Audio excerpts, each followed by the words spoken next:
Hello, everyone. This is Tom Fox back for another episode, and I'm absolutely thrilled today to have with me Kandi Stimson. Kandi, first of all, welcome to the podcast. Thank you. So, we had the opportunity to meet a few weeks ago at the Kerrville Arts and Cultural Center, where you, several other artists, were had a show, and it was a competition which you won with Best in Class. I got to visit with you a little bit, but asked if you'd come down and tell us a little bit more about yourself and your artwork. So, first of all, thank you for taking the time to visit with us today. Thank you for the invitation. Let me go back to when did you start? Did you start as a little girl? Did you, like Elaine Capers, have a crazy aunt who drug her to a art class? We had one woman on the pod who started when she was 68 and sort of everything in between. What's your sort of origin and story around art?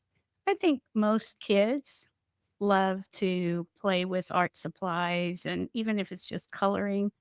I can remember in kindergarten and finger paints, and I can still smell finger paints.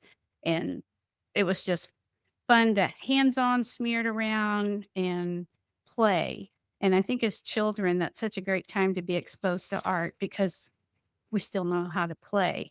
As far as my watercolor pursuit, that started 10 years ago. I was a late bloomer pursuing that. I was always attracted to the look of watercolor.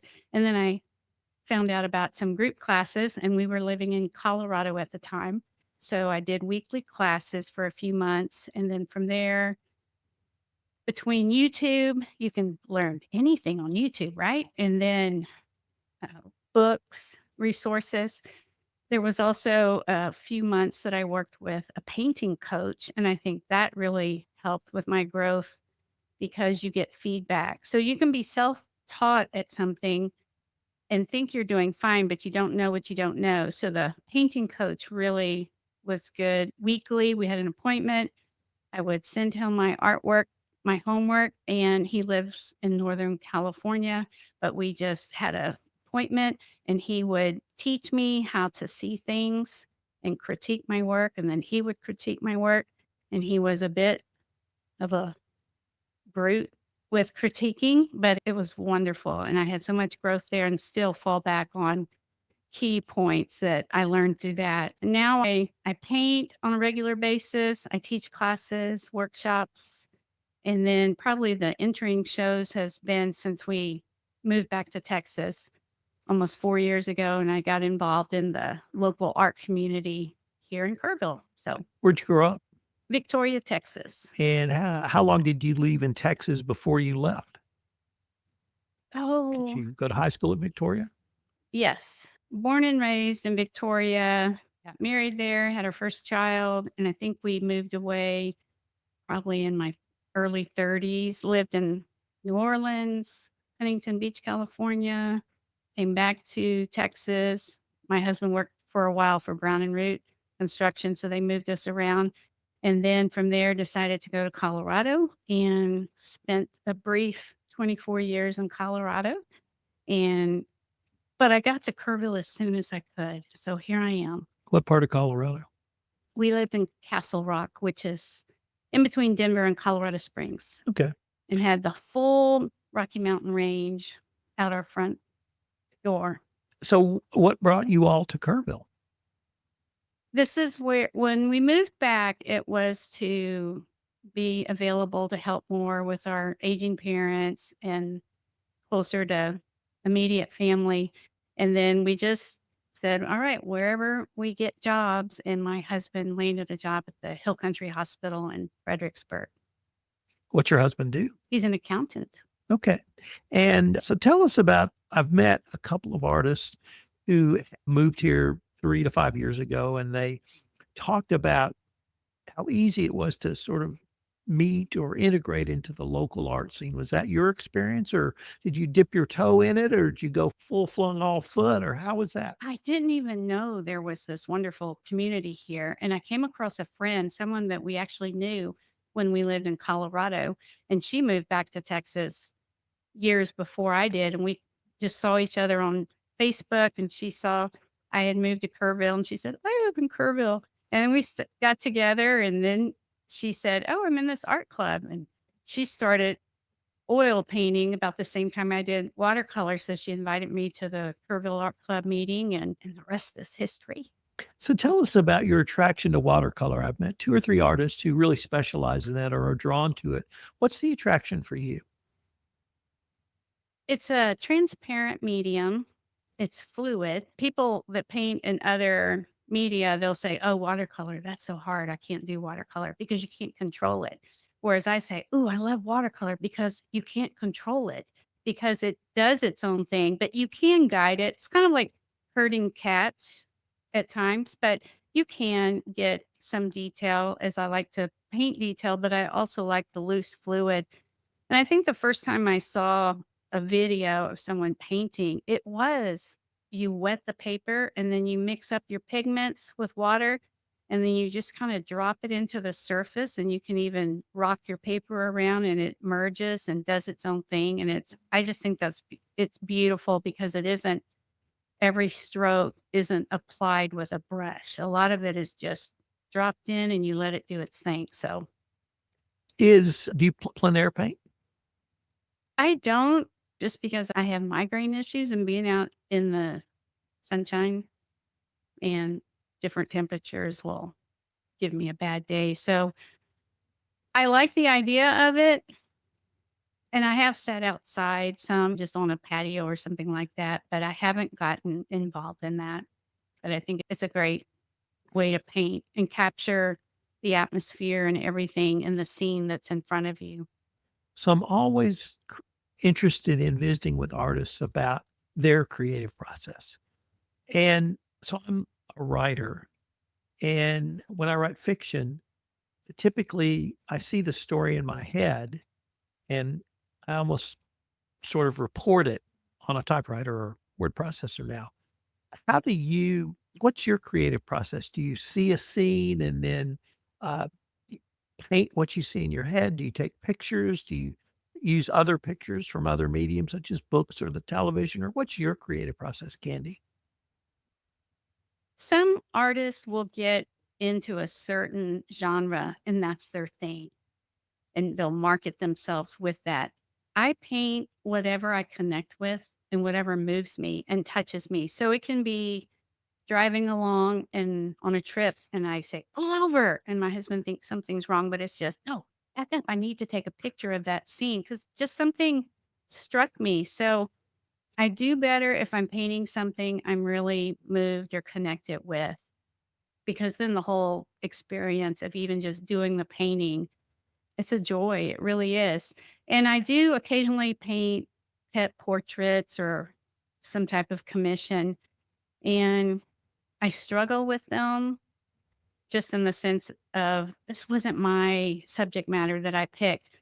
But then I found that once I do pass it on to the client and see their that they're pleased with it and that it moves them, then I go, okay, that's why I can do that sometimes. But then I'm quickly back to whatever touches me. I really love animals. And so I like to do birds, dogs, wildlife, things with eyes because I connect with the animal looking back at me. Sometimes that's my own reference picture. I also have a friend who's a wildlife photographer, and so sometimes I get to paint from his or at least get ideas from some of his work. And then sometimes I rarely just paint from my head. I see people that do that, and I think it might scare people if I did, just because it can be just almost unreal, I guess, and I prefer photorealism type painting, so So you recently, we touched on, I think I mentioned at the start of the podcast, you at least recently won Best in Class at a show at the KCC.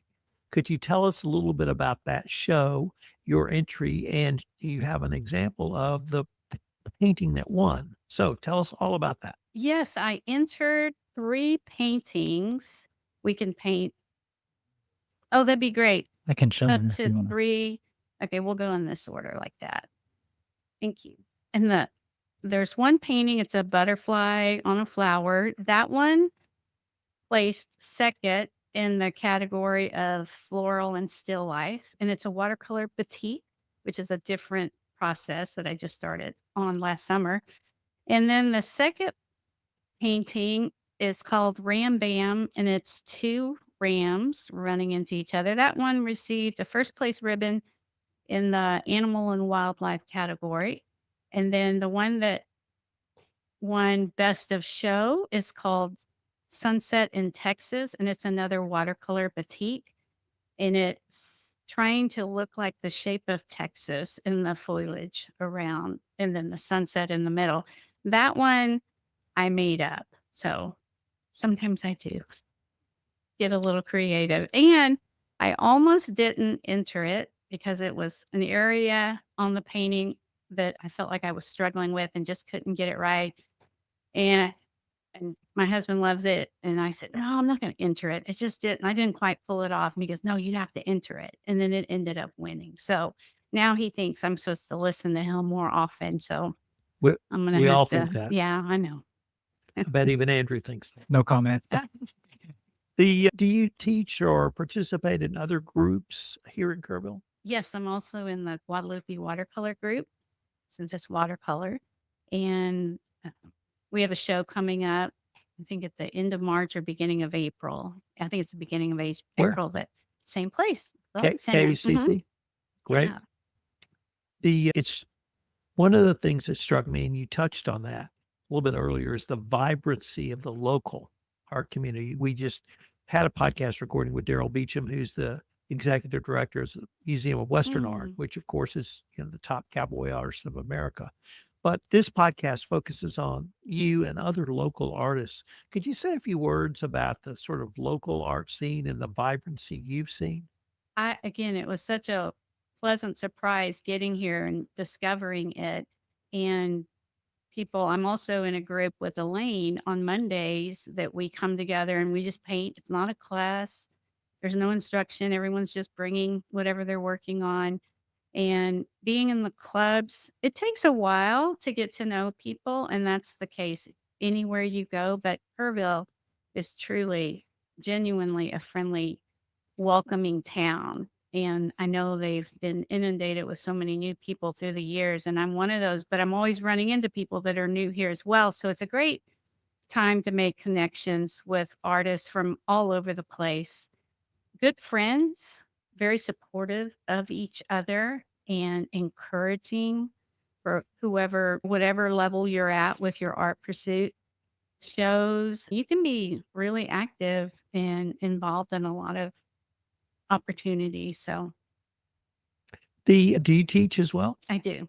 Tell us a little bit about your teaching and how someone who might be interested in finding out more about your teaching could perhaps contact you. I'm glad you asked.